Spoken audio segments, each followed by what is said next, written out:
Assalamualaikum warahmatullahi wabarakatuh.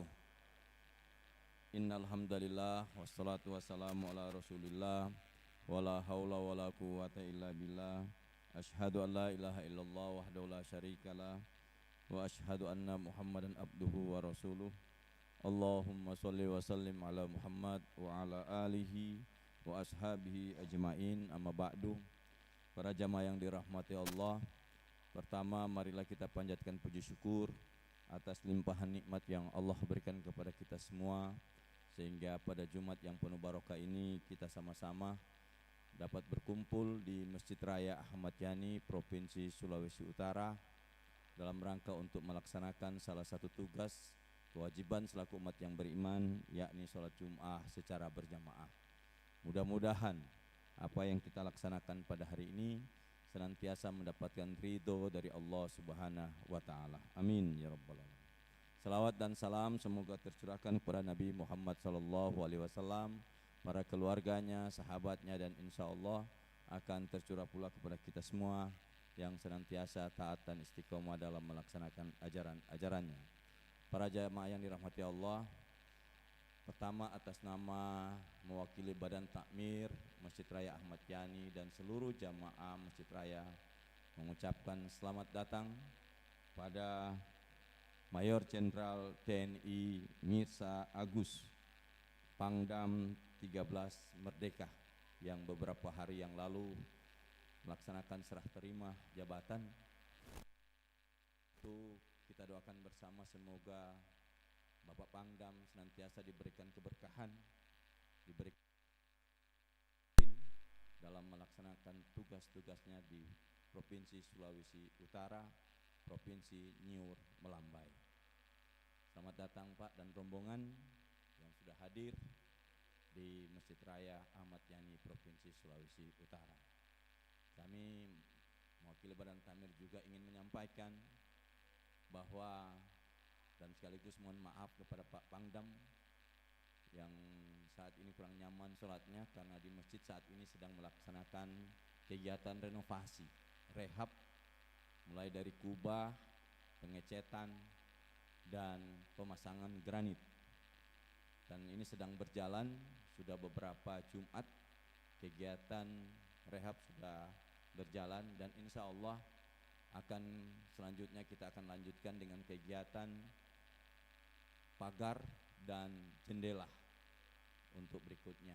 Jadi untuk itu mohon doa dari jamaah dan juga tim dari Pangdam 13 Merdeka, semoga kegiatan rehab ini bisa berjalan dengan lancar. Insya Allah pada saat memasuki Ramadan, jamaah bisa merasakan, menikmati masjid yang saat ini direhab. Mudah-mudahan dukungan doa dari jamaah insya Allah tidak ada hambatan, sehingga sekali kegiatan ini bisa berjalan dengan lancar tanpa ada kendala apapun. Kemudian kami ingin laporkan untuk infak Masjid Raya Ahmad Yani, Provinsi Sulawesi Utara, saldo kas tanggal 11 Desember 2025 berjumlah 700 uang kas masuk Rp2.635.000, pengeluaran Rp3.330.000, sehingga saldo kas sampai dengan tanggal 18 Desember 2025 berjumlah Rp23.000. Itulah kas masjid. Kami atas nama Badan Takmir sekali lagi mengucapkan terima kasih yang telah memberikan bantuan. Semoga Allah Subhanahu wa Ta'ala membalas segala amal-amalnya. Dan yang akan bertindak sebagai khatib pada Jumat hari ini yakni Dr. Andes Haji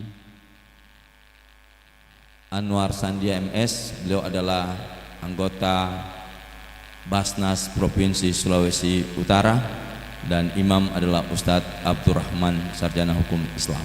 Demikian, Assalamualaikum warahmatullahi wabarakatuh.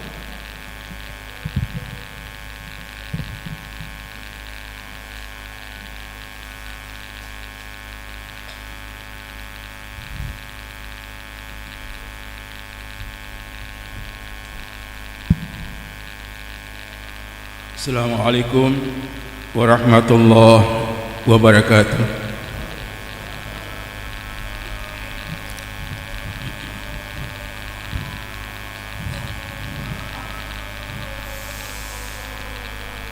Allahu Akbar. Allahu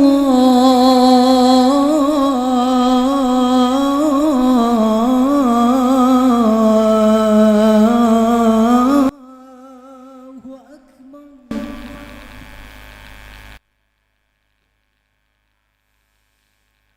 Allahu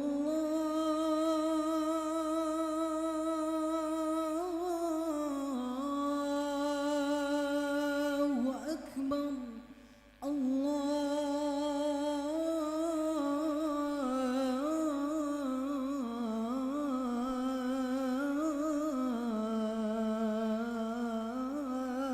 Allahu Akbar.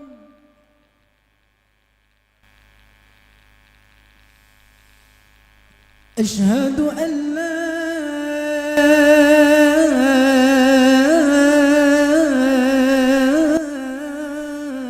إله إلا الله.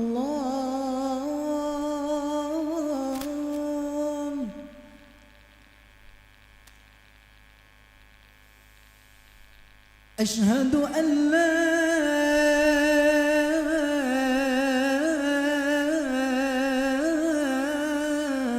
إله إلا الله.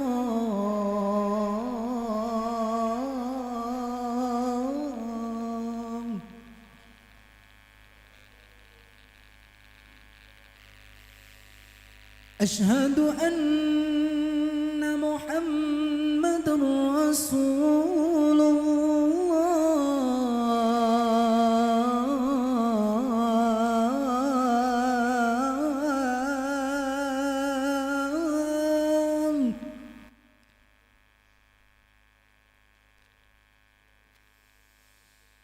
أشهد أن محمد رسول الله.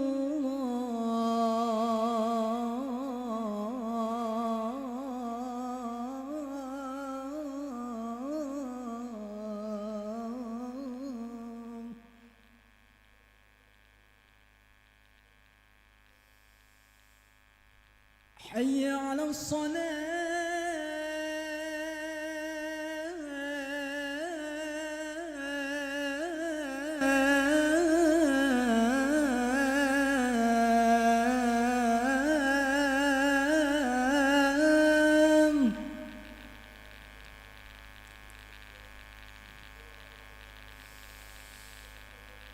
حي على الصلاة.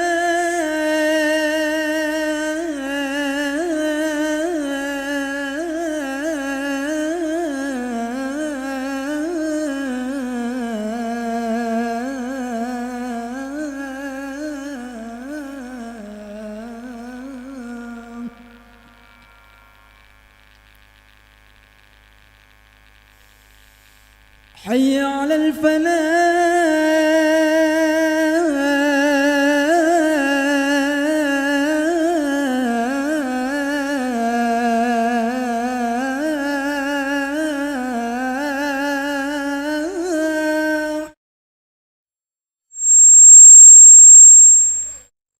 حي على الفلاح.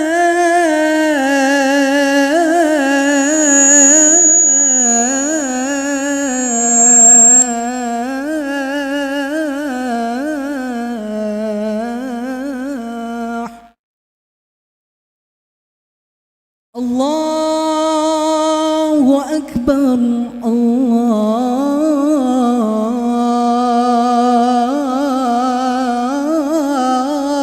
الله أكبر. لا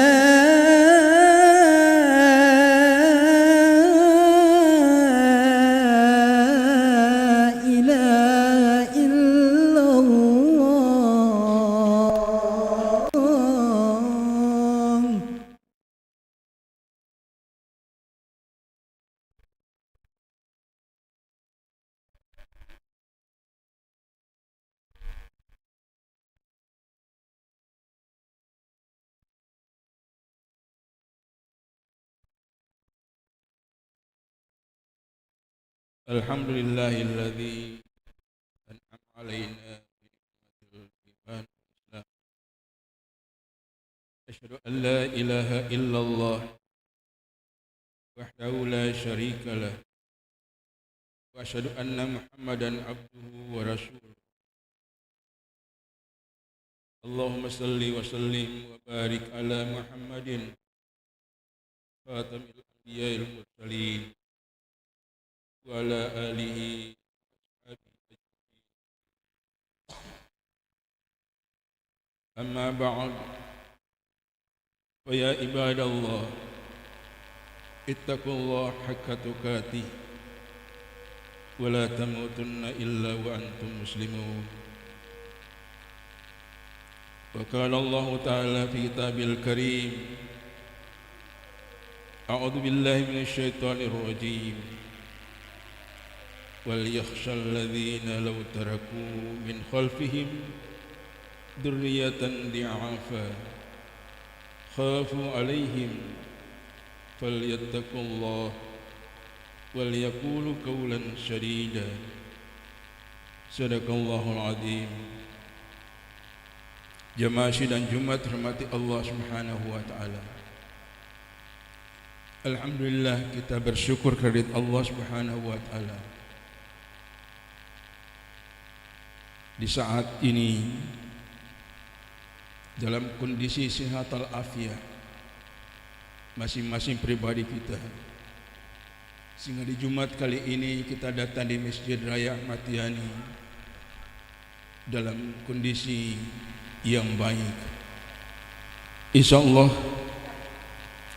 kondisi sehat walafiat ini kita pertahankan seterusnya dalam istiqamah kepada Allah Subhanahu wa taala.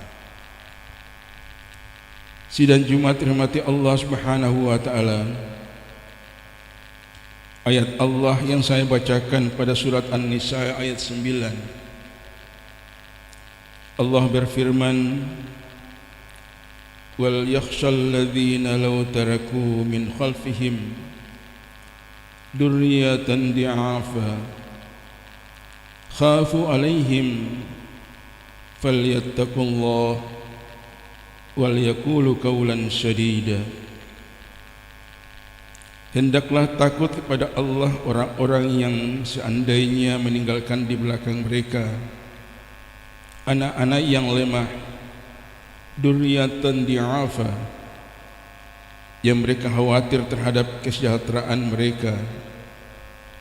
Oleh sebab itu, hendaklah mereka bertakwa kepada Allah dan hendaklah mereka mengucapkan perkataan yang benar. Jemaah sidang Jumat rahmati Allah Subhanahu wa taala.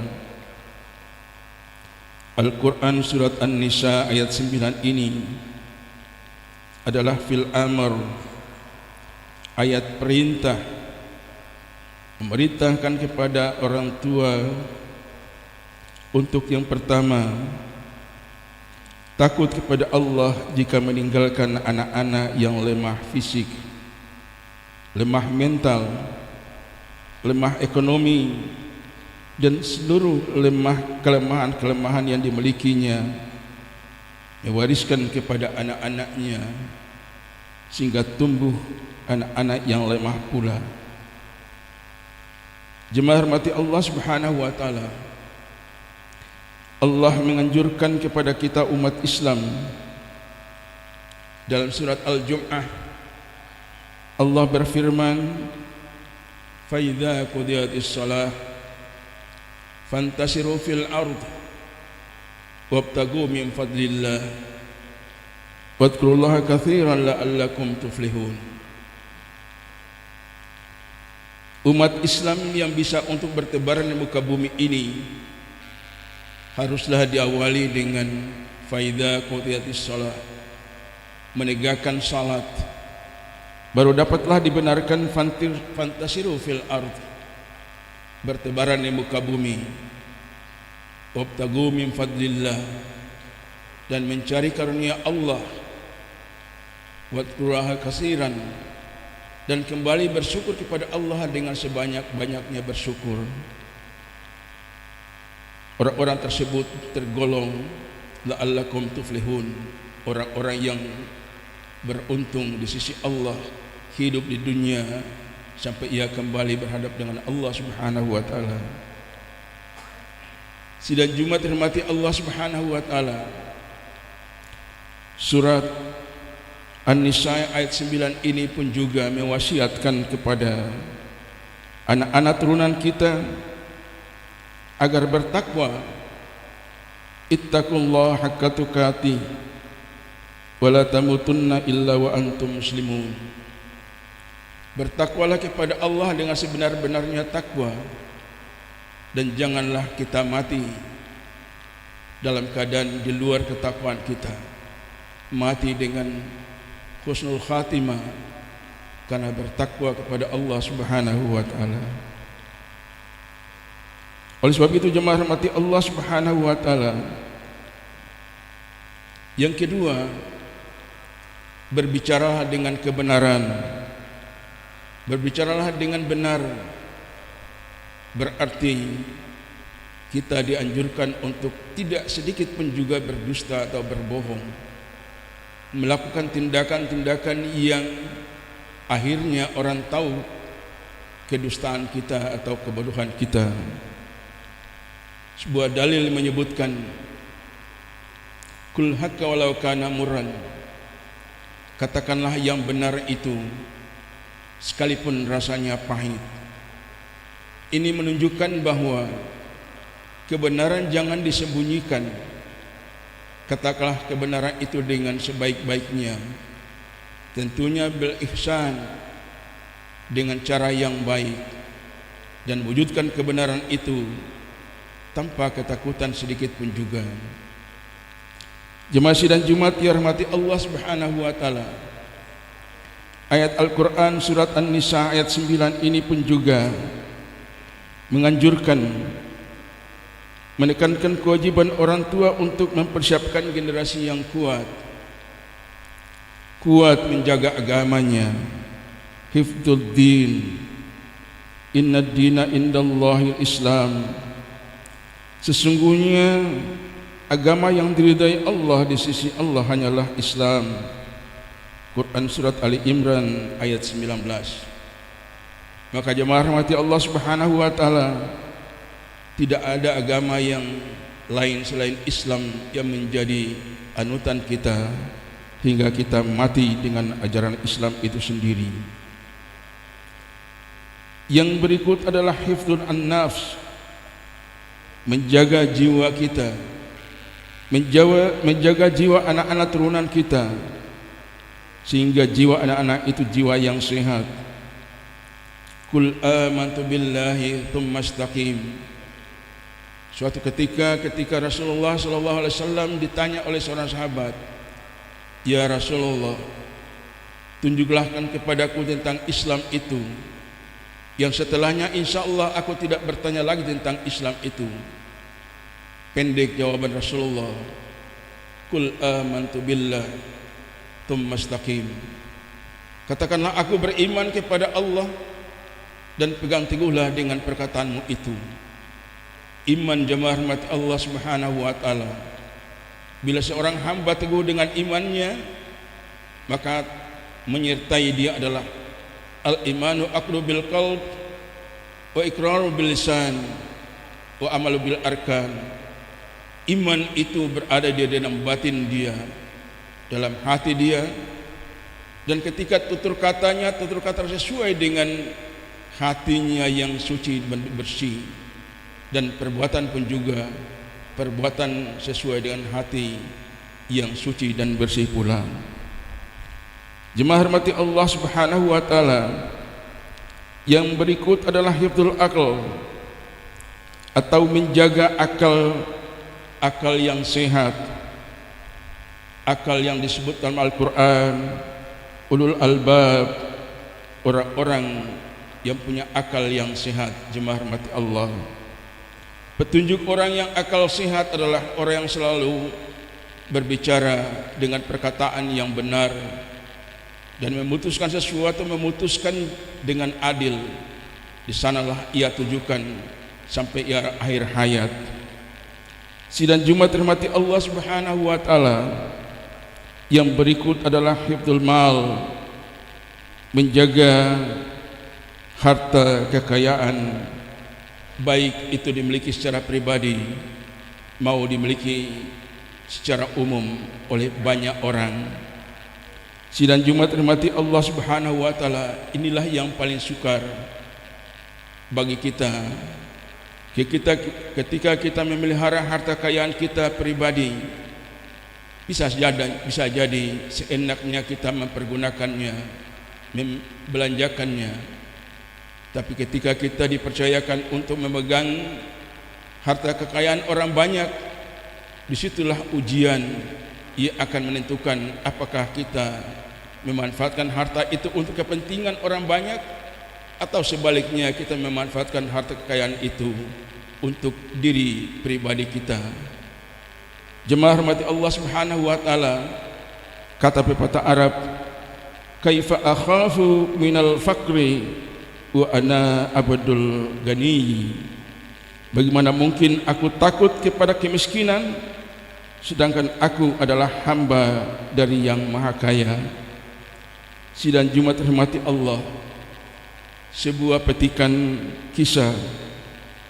Seorang nenek datang ke sebuah warung toko beras. Dengan tangan gemetar, sang nenek menyodorkan gelas sambil berkata, "Pak, saya tak mampu membeli beras. Bolehkah minta segelas saja?" Penjual toko menjawab, "Tidak bisa. Saya tidak bisa ngasih satu gelas, tapi saya bisa ngasih satu karung." Mendengar jawaban itu, sang nenek langsung menangis terharu. Jemaah rahmati Allah Subhanahu wa taala, sang nenek minta sesuai kebutuhannya, sedangkan penjual beras memberi sesuai kemampuannya. Disinilah Allah Subhanahu wa taala berfirman, "Walladzi ja'ala lakumul arda dalulan famsu fi manakibiha wa kulu min rizqihi wa ilaihin nusur." Dialah yang menjadikan bumi untuk kamu dalam keadaan mudah dimanfaatkan, maka jagalah segala penjuru dan makanlah sebagian dari rizkinya, dan hanya kepada kamu dan hanya kepadanya kamu dikembalikan, dibangkitkan. Quran Al-Mulk ayat 15. Barakallahu li wa lakum bil ayati wa dzikril hakim. Wa taqabbal minni wa minkum tilawatahu innahu wal ghafurur rahim.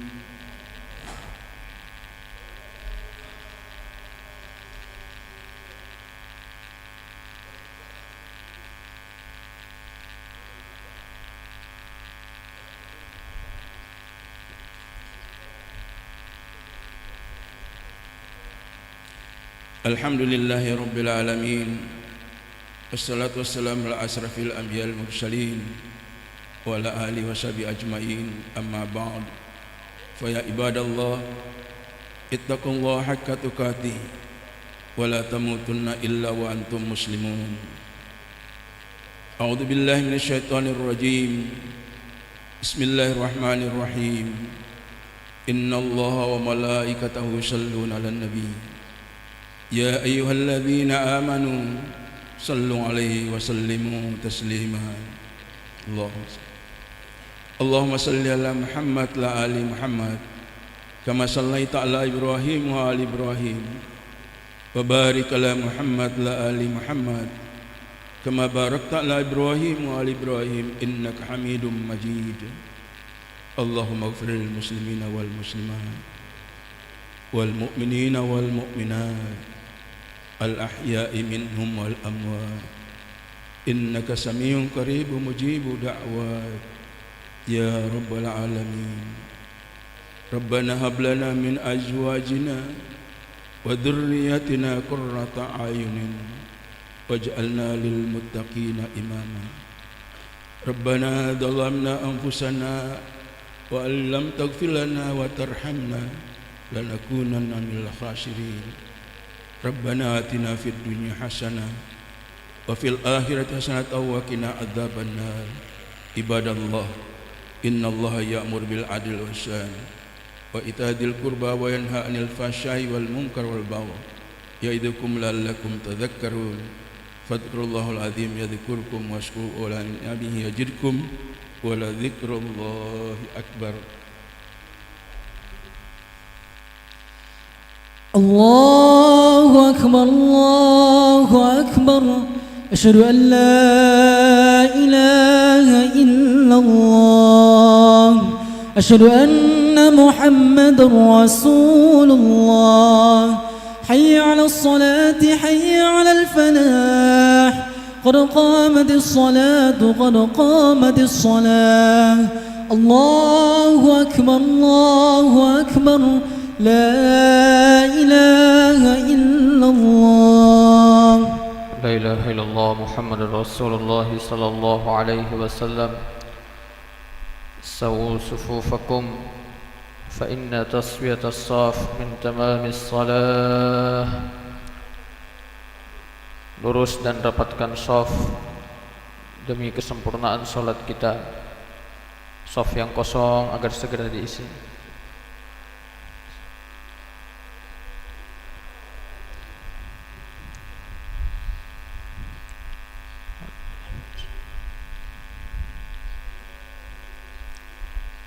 Allahu Akbar.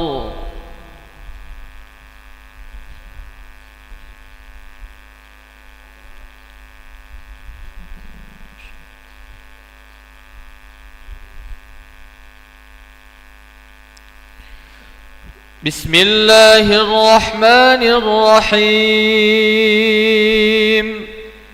Alhamdulillahi Rabbil Alamin Ar-Rahmanir Rahim Maliki Yawmiddin Iyyaka na'budu wa iyyaka nasta'in اهدنا الصراط المستقيم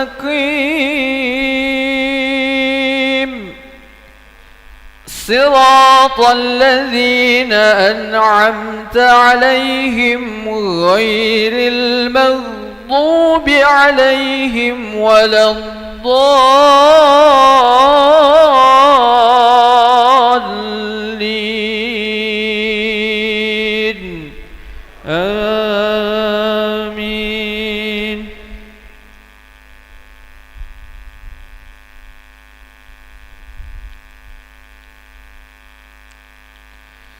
بسم الله الرحمن الرحيم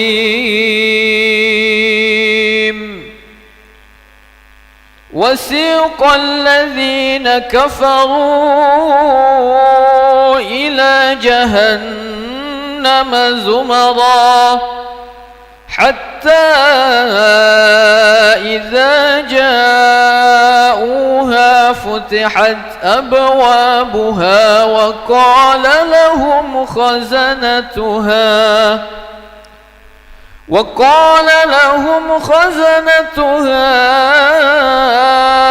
ألم يأتكم رسل منكم يتلون عليكم آيات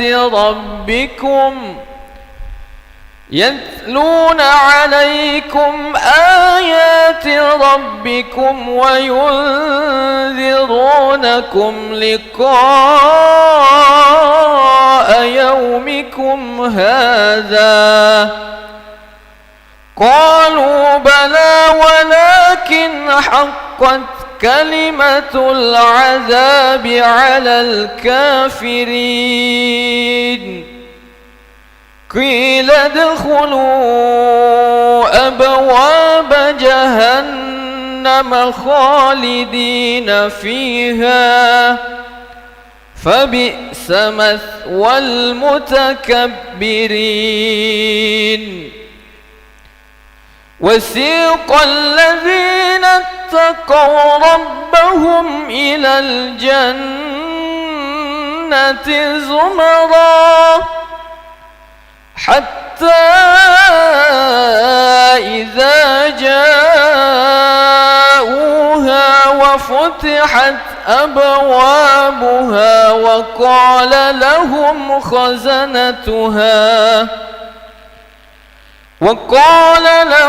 خزنتها سلام عليكم طبتم فادخلوها خالدين وقالوا الحمد لله الذي صدقنا وعده وأورثنا الأرض نتبوأ من الجنة حيث نشاء فنعم أجر العاملين وترى الملائكة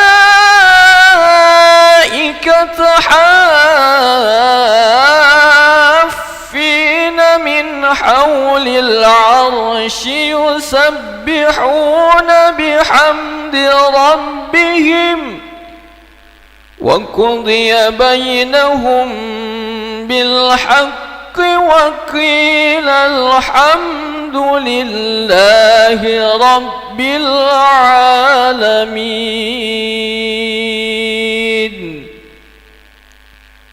الله أكبر.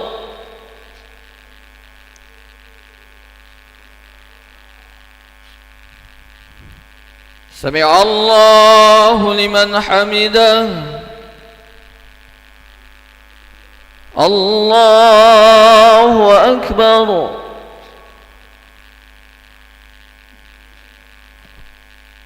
الله أكبر. الله أكبر.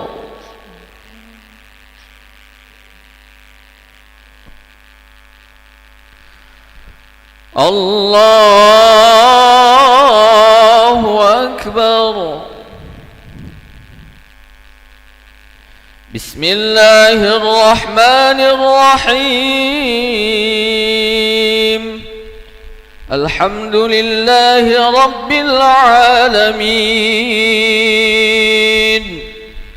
الرحمن الرحيم مالك يوم الدين.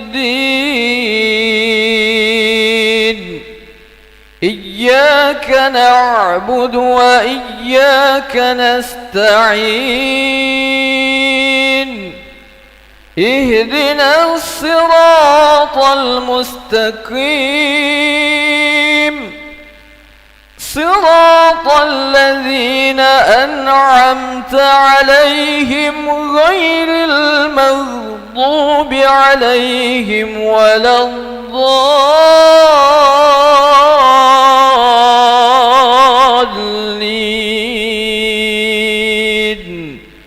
آمين.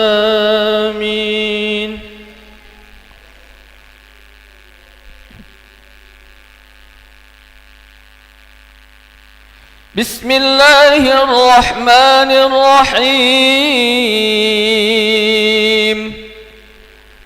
إن للمتقين مفازا حدائق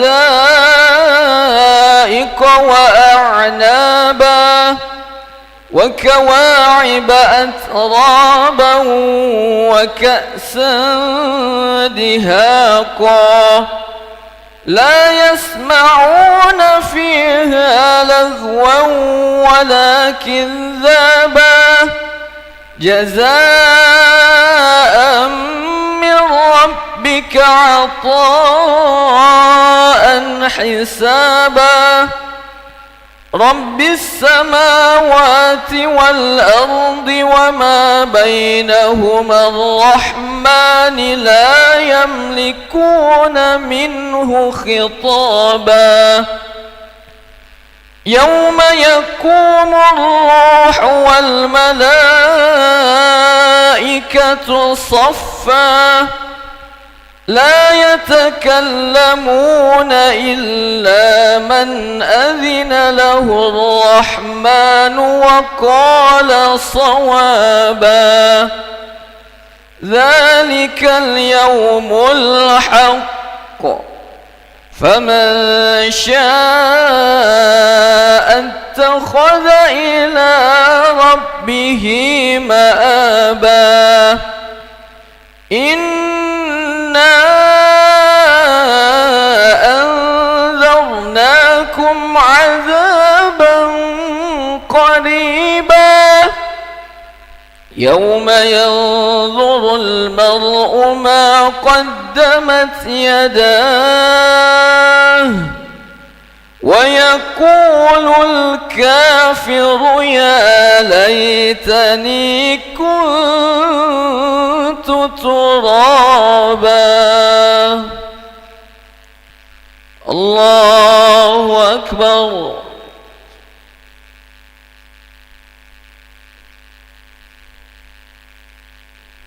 سمع الله لمن حمده الله أكبر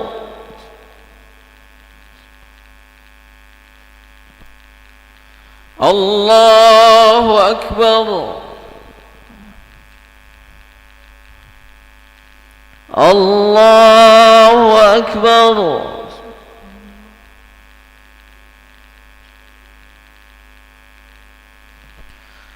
الله أكبر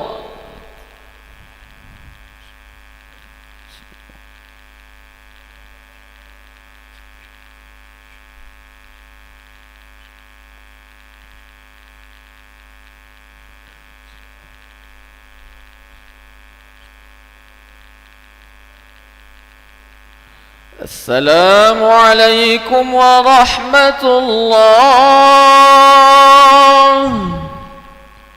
السلام عليكم ورحمة الله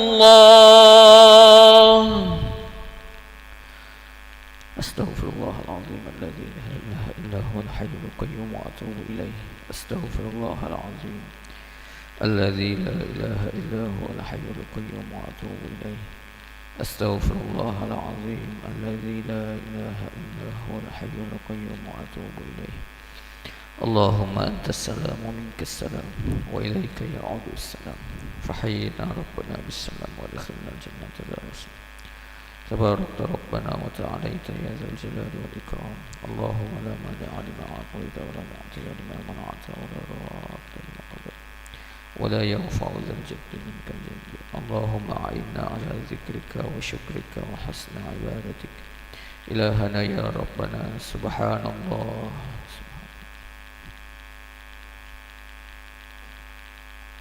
سبحان الله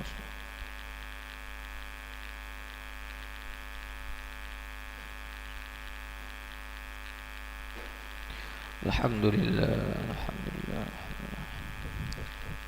الحمد لله الحمد لله الحمد لله الله أكبر الله أكبر الله أكبر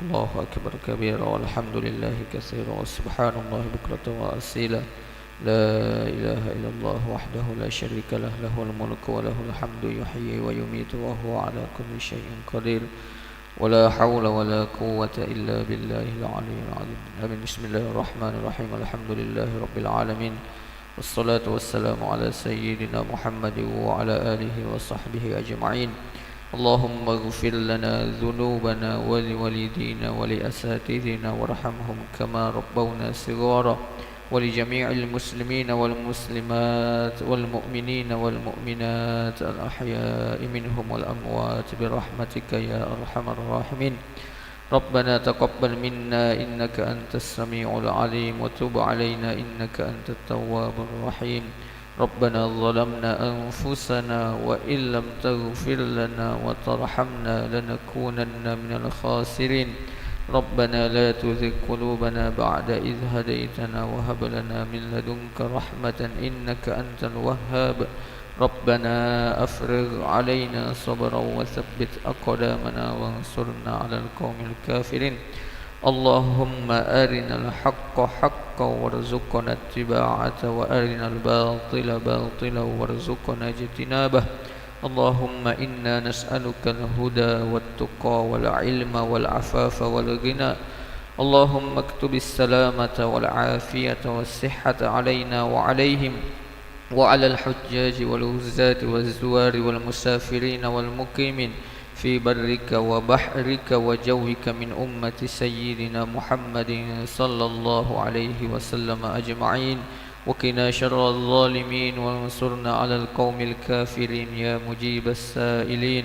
واختم لنا يا ربنا منك بخير يا أرحم الراحمين.